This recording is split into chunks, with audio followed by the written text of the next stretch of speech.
In this last section of homework 11, we are going to look at some measures of central tendency. Different ways of looking at what the center of the data is, or what it tends to be. First one you already know. We call it the mean. You've probably heard it called the average. You're going to total the values and then divide by the number of values.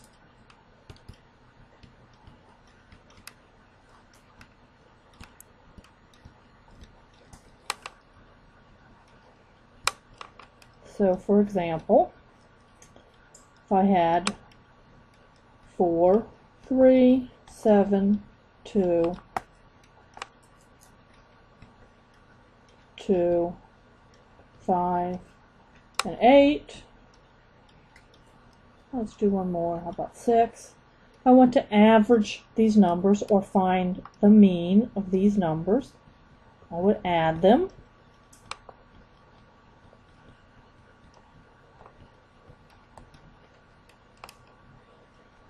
And since there are 8 of them, I would divide by 8. See, that's 18, 20, 25, 31, 39. 8s. 39 divided by 8 is 4.875. Sometimes you might actually think about your average in your class. Let's make up a person. Sarah has 3 test grades. 86, 82, and 74. What does she need on the 4th test to get an A average? Let's do a B average, since she has mostly B's, and that one C. We could do the same thing if we wanted to figure out for an A. Well, how do you do an average? You would add together all 4 of her grades, but wait a second, we don't know her last grade. We'll put an X. We'll divide by 4, and we need her average to be an 80 because she wants to get a B. If you wanted an A, you'd put a 90 there, a C, a 70, and so forth. Remember, there are parentheses around that numerator. I'm going to multiply both sides by 4, getting rid of the fraction. So in the left side, I'm going to have 86 plus 82 plus 74 plus X. So I'm going to have 242 plus X. And on the right, I'm going to have 80 times 4, which is 320. To get X alone, I'm going to subtract 242. So 320 minus 242 is going to leave 78. So Sarah needs a 78 on the 4th test to maintain her B average. If we wanted an A, we would have instead here, instead of 80, we would have put 90, and this would have been, what? 90 times 4, 360. And we would do 360 minus 242. Ah, can't happen. She can't get an A.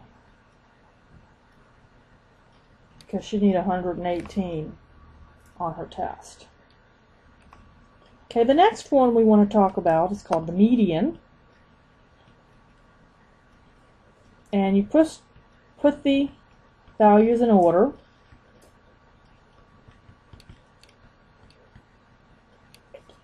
and take the middle one. If there's an odd number, otherwise you take the mean or the average of the two middle ones. So again, if they're not in order, you have to put them in order.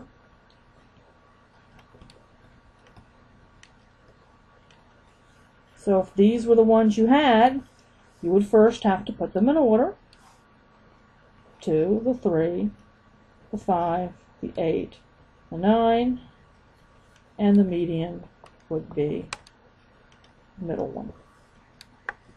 If you had an even number of them, so you had 6, 8, 10, 12, 16, and 20. These are already in order. There are two middle ones, so I would have to average, take the mean of those two middle ones. 10 plus 12 is 2. So the median would be 11. Okay. Next one we want to look at is called the mode. It's the most frequent.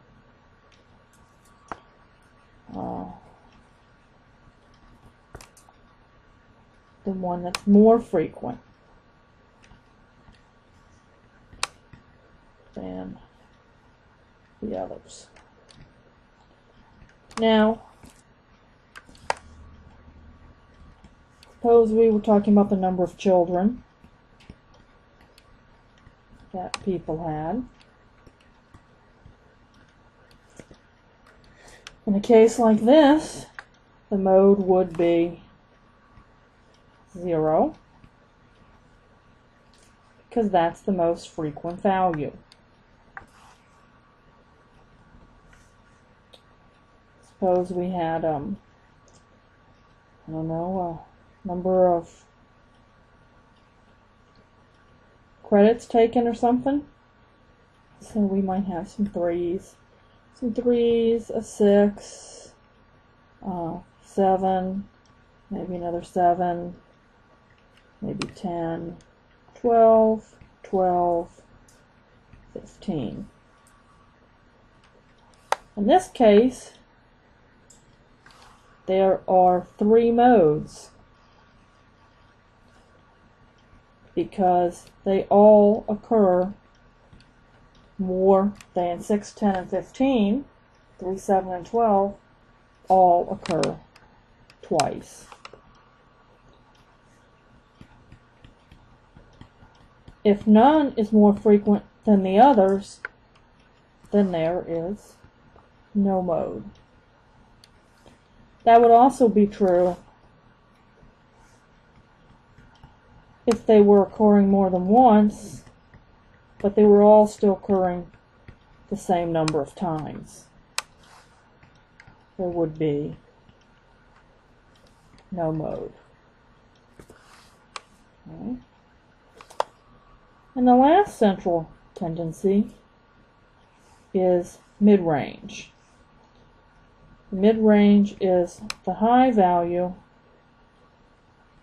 minus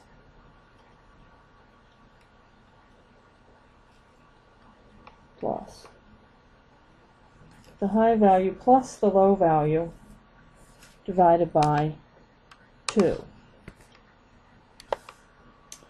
So example, if I had ages 16, 20, 23, 28, 36, 45, 48. Take the average of the high and the low, or the mean of the high and the low. So 48 plus 16, which is 64, divided by 2. So the mid-range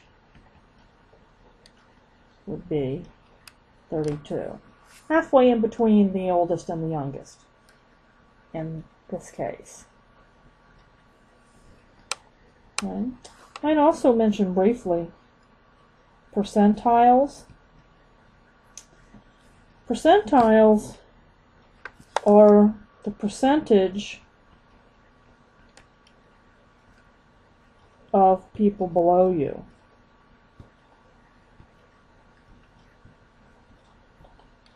So if you were in the 45th percentile, what that means is 45% of the population is below you. So you can never be at 100th percentile, because you can never have 100% of the population below you, because you're not below you. It's possible it could round to 100th, but it would never actually be equal to 100th. In the last homework, we will talk about dispersion and the normal curve. So those are coming up next.